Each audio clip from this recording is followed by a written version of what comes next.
Hello everyone, आज का हमारा टॉपिक है वाइगोत्स्की की थ्योरी। अगर आप यूपी टेट की तैयारी कर रहे हैं, सी टेट की तैयारी कर रहे हैं या किसी भी टीचिंग एग्जाम्स की तैयारी कर रहे हैं तो आज का जो हमारा टॉपिक है मोस्ट इम्पॉर्टेंट टॉपिक है, क्योंकि यहाँ से क्वेश्चन एग्जाम्स में आते ही आते हैं।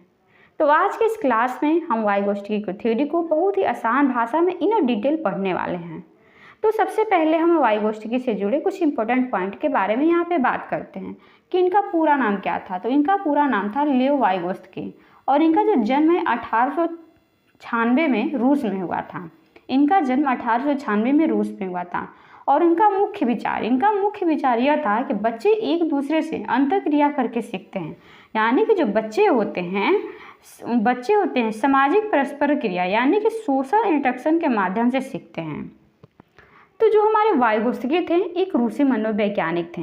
इन्होंने मुख्य रूप से यह तर्क दिया कि बच्चों का जो मानसिक विकास है उस सामाजिक परस्पर क्रिया यानी कि सोशल इंटरेक्शन के माध्यम से होता है और उनका विकास सांस्कृतिक परिवेश पर निर्भर करता है। इनकी थ्योरी को सांस्कृतिक सामाजिक सिद्धांत कहते हैं, यानी कि socio cultural theory of development. इनकी थ्योरी का नाम है socio cultural theory of development. सामाजिक सिद्धांत कहते हैं, जिसमें इन्होंने कहा कि सामाजिक अंतःक्रिया का सिद्धांत यानी कि बच्चा जो होता है सामाजिक अंतःक्रिया यानी कि सोशल इंटरेक्शन के माध्यम से क्या करता है, चीज़ों को सीखता है। अब हम बात करते हैं इनका जो सिद्धांत है उसके बारे में। इनका सिद्धांत यह कहता है कि सीखना एक सामाजिक प्रक्रिया है। इन्होंने कहा कि सीखना क्या है, एक सामाजिक प्रक्रिया यानी कि सामाजिक संरचनावाद। बच्चा समाज से सक्रिय भूमिका निभाता है। इन्होंने कहा कि बच्चा समाज से क्या करता है, सक्रिय भूमिका निभाता है। इन्होंने कहा जो बच्चा होता है वो समाज में रहता है।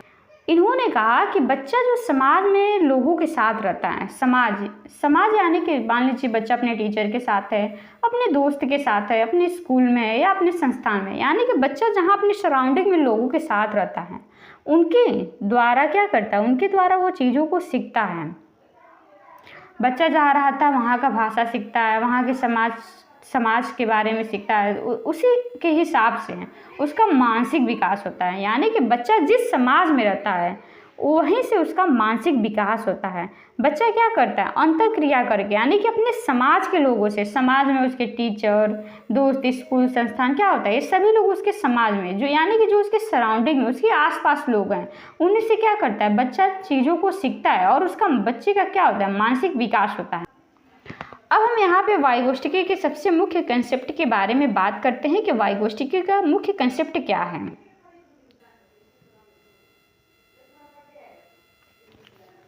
जिसमें हमारा सबसे पहला एमक्यू यानी कि मोर नॉलेजेबल अदर, यानी कि अधिक ज्ञानी जो हमारी मदद कर सके।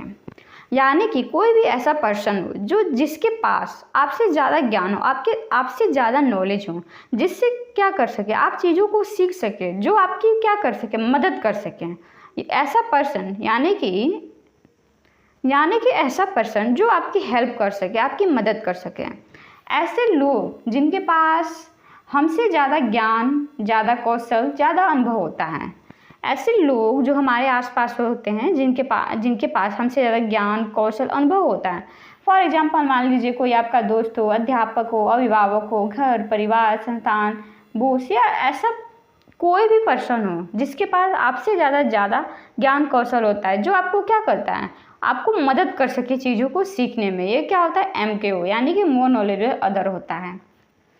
अब हम दूसरा बात करते हैं कि स्कैफोल्डिंग क्या होता है। अब हम इसमें दूसरा बात करते हैं कि स्कैफोल्डिंग क्या होता है। स्कैफोल्डिंग यानी कि किसी को भी सहारा देकर सिखाना, एक अस्थायी मदद कहते हैं, आवश्यकता पड़ने पर दी जाती है। स्कैफोल्डिंग यह होता है कि इसको वाइगोत्स्की के अनुसार स्कैफोल्डिंग अस्थायी सहायता एक महत्वपूर्ण शिक्षण रणनीति है जिसमें बच्चे को एक कठिन कार्य करने में मदद की जाती है जब तक कि वह खुद से करने में सक्षम न हो जाए। फॉर एग्जाम्पल हम समझते हैं कि जब एक बच्चा साइकिल चलाना सीखता है तो माता पिता पहले उसका बैलेंस संभालते हैं, फिर धीरे धीरे उसे अकेले साइकिल चलाने के लिए प्रेरित करते हैं और हम देखते हैं कि धीरे धीरे बच्चा क्या करता है, साइकिल चलाना सीख जाता है। ये तो क्या हुआ, स्कैफोल्डिंग हुआ। जहाँ बच्चे को क्या करते हैं, सहारा देते हैं, यानी कि अस्थायी सहायता, कि पहले हम उसको थोड़ा सहायता देते हैं और फिर धीरे धीरे बच्चा उससे चीज़ों को सीख जाता है। एक और एग्जाम्पल से समझ कि छोटे बालक को लाइंस के अंदर हम शुरुआत में क्या करते हैं, लिखना सिखाते हैं कि कैसे लाइंस में लिखना है, और बच्चा धीरे धीरे क्या करता है, लाइंस में लिखना सीख जाता है। स्केप फोल्डिंग, यानी कि अब स्केप फोल्डिंग के बारे में बात करते हैं कि स्केप फोल्डिंग जो हमारा होता है, यानी एक हिंट दे सकते हैं, यानी कि कोई बच्चा हो, कोई काम नहीं कर पा रहा तो हम उससे थोड़ा सा हिंट देने पर, थोड़ा सा उसे सहायता करने पे क्या करता है, बच्चा उस काम को सीख जाता है। यानी कि इशारों से सिखाना, बच्चे को इशारों करके हम सिखा सकते हैं। आधा सुलझा उदाहरण देना, किसी भी काम के लिए हम आधा सुलझा उदाहरण देते हैं, यानी कि प्रश्न पूछते हैं। चित्र दिखाकर हम मदद करते हैं, इसमें क्या करते हैं, बच्चे को चित्र दिखाकर भी मदद करते हैं। तो ओवरऑल स्केप फोल्डिंग का मतलब होता है कि अस्थायी सहायता है, जिसमें बच्चे को एक कठिन कार्य करने में मदद की जाती है जब तक कि वो बच्चा खुद से करने में सक्षम न हो जाए। कोई भी कठिन कार्य हो उसमें बच्चे को हेल्प की जाती है और धीरे धीरे बच्चा उस कार्य को सीख जाता है। अब हम तीसरा बात करते हैं जो मोस्ट इम्पोर्टेंट होता है, ZPD, यानी कि जोन ऑफ प्रॉक्सिमल डेवलपमेंट। जो है हमारा zone of proximal development. Zone of proximal development कहता है कि संभावित विकास का क्षेत्र, समीपीय विकास का क्षेत्र, यानी कि जोन ऑफ प्रॉक्सिमल डेवलपमेंट कहता है कि एक बच्चा कुछ काम अपने दम पर नहीं कर सकता, लेकिन थोड़ी सहायता से वह उसे कर सकता है। कोई बच्चा हो, कोई काम मान लीजिए अपने दम पर नहीं कर पा रहा है, बट थोड़ी सी सहायता देने पर वह बच्चा उस काम को कर पाता है। ये क्या हुआ, इस जोन ऑफ प्रॉक्सिमल डेवलपमेंट, यानी कि ZPD होता है।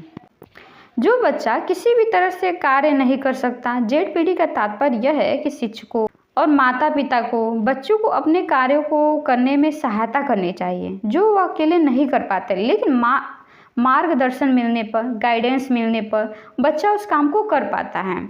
यानी कि संभावित विकास का क्षेत्र, समीपीय विकास का क्षेत्र, यानी कि क्षमताओं का विकास, योग्यताओं का विकास, जो कार्य बच्चा खुद से नहीं कर पाता परंतु किसी की भी मदद से कर सकता है, चाहे उसके पेरेंट्स हो या टीचर हो, उसको थोड़ा सा भी मदद कर देते हैं तो बच्चा उस काम को सीख जाता है। यानी कि जो हमारा रियल डेवलपमेंट होता है एक्चुअल पोटेंशियल डेवलपमेंट में क्या होता है, बदल जाता है जो हमारा। तो ओवरऑल ZPD का मतलब यह है कि कोई बच्चा जब खुद से काम नहीं कर पाता परंतु किसी की मदद से उस काम को कर पाता है, ये क्या होता है, हमारा जोन ऑफ प्रॉक्सिमल डेवलपमेंट होता है। यानी कि फ़ोन से, ब्लैक बोर्ड से, मैप से, कंप्यूटर से, पेन से, कॉपी से, ETC से हम चीज़ों को क्या करते हैं, सीखते हैं। अब हम यहाँ पे बात करते हैं कि भाषा की 3 अवस्थाओं के बारे में। पहला हमारा होता है सामाजिक, दूसरा हमारा होता है निजी भाषा, तीसरा होता है आंतरिक, यानी कि इनर स्पीच, जिसमें हमारा पहला है कि दूसरों पर निर्भर है। यानी कि जो 2 से 3 साल का बच्चा होता है वो क्या होता है, दूसरों पर निर्भर होता है। जैसे बच्चा सुसु कर देता है, कपड़े गीले कर देता है, उसको भूख लगता है, तो क्या करता है, 2 से 3 साल तक के बच्चे क्या होते हैं, दूसरे पर निर्भर होते हैं। और दूसरा हमारा निजी भाषा, यानी कि स्वयं से बात करता है, स्वयं नियमन करता है। यहाँ पे बच्चे स्वयं से बात करना, स्वयं से नियमन करना सीख जाते हैं। और तीसरा है हमारा इनर, यानी कि आंतरिक, यानी कि वयस्क भाषा, मन से बात, यानी कि यह 5 से 6 साल के बच्चे में होता है। तो हमने पिछली क्लास में जीन पियाजे की थ्योरी को इन डिटेल पढ़ा हुआ था और आज हम वाइगोत्स्की की थ्योरी को पढ़े हैं। तो अब हम इन दोनों के बीच में डिफरेंस समझने की कोशिश करते हैं। वाइगोत्स्की जीन पियाजे जो थे हमारे प्रकृतिवादी थे, जबकि वह हमारे वाइगोत्स्की थे जो पोषणवादी थे। इन्होंने कहा कि बच्चे का विकास स्वयं से होता है। जो जीन पियाजे थे इन्होंने इसको 4 पार्ट में डिवाइड करके बच्चे के विकास के बारे में बात किया हुआ है और इन्होंने कहा कि बच्चे का विकास क्या होता है, स्वयं से होता है। और वाइगोत्स्की का बच्चा दूसरों से सीखता है। वाइगोत्स्की का जो मुख्य विचार यह था कि बच्चा क्या करता है, समाज के परस्पर क्रिया से चीज़ों को सीखता है। इन्होंने कहा कि बच्चे समाज में यानी कि सोशल इंटरेक्शन के माध्यम से चीज़ों को सीखते हैं। इन्होंने कहा विकास, जीन पियाजे ने कहा विकास परिपक्वता पर आधारित होता है। इन्होंने कहा जो हमारा विकास होता है वो मैच्योरिटी पर आधारित होता है।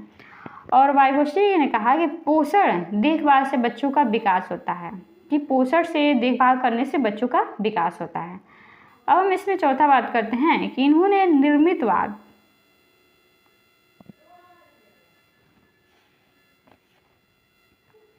कि हम इनको निर्मितवाद यानी कि चौथा बात करते हैं कि इनको निर्मितवाद यानी कि निर्माणकारी का सिद्धांत दिया है। और इन्होंने सीखना सामाजिक अंतरक्रिया पर आधारित होता है। इन्होंने कहा कि सीखना जो होता है सामाजिक अंतरक्रिया यानी कि सोशल इंटरेक्शन के माध्यम से होता है। इन्होंने कहा, जीन पियाजे ने कहा कि विकास असतत होता है, विकास डिसकॉन्टिन्यूअस होता है, विकास जो हमारा होता है वो डिसकॉन्टिन्यूअस होता है, क्योंकि इन्होंने बच्चों के विकास को 4 स्टेजेज में बताया हुआ है और इन्होंने कहा कि जो बच्चे का विकास होता है असतत होता है। जबकि वाइगोत्स्की ने कोई भी स्टेजेस के बारे में बात नहीं किया हुआ है, तो इन्होंने कहा कि जो बच्चे का विकास होता है वो सतत यानी कि बिना किसी अवस्थाओं के होता है, बिना किसी अवस्थाओं के होता है। इनके हम थ्योरी को सोशल कल्चरल थ्योरी और सोशियो कंस्ट्रक्शन के नाम से सिद्धांत से दिया हुआ है। तो ओवरऑल ये रहा वाइगोत्स्की की थ्योरी और आज का क्लास हम यहीं तक रखते हैं। मिलते हैं नेक्स्ट क्लास में। अगर आपको कोई क्लास अच्छा लगा तो वीडियो को लाइक करें, शेयर करें, चैनल पर नए हो तो सब्सक्राइब करना बिल्कुल ना भूलें। मिलते हैं अगले वीडियो में, तब तक के लिए धन्यवाद।